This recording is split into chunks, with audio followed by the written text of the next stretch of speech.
بسم اللہ الرحمن الرحیم۔ آج ہم غموں کو دور کرنے کا وظیفہ بتائیں گے۔ غم کس طرح دور ہوتے ہیں؟ ہر بندہ یہی شکایت کرتا ہے کہ میرے اوپر پریشانیاں ہیں، غم ہیں، مصیبتیں ہیں، میں کیا وظیفہ کروں میرے غم دور ہو جائیں، پریشانیاں دور ہو جائیں، میں سکون میں آ جاؤں۔ تو اس کے لیے مختصر سا وظیفہ ہے جو غموں کو دور کر دیتا ہے۔ اب جس قسم کے بھی غم ہوں، وہ وظیفہ کیا ہے؟ یا حی یا قیوم برحمتک استغیث۔ یہ الفاظ ہیں، دوبارہ سن لیجئے۔ یا حی یا قیوم برحمتک استغیث۔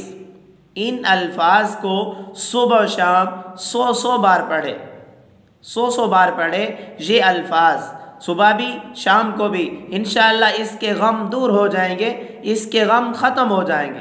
اور یاد رکھیں یہ جو الفاظ ہیں یہ ذکر ہے۔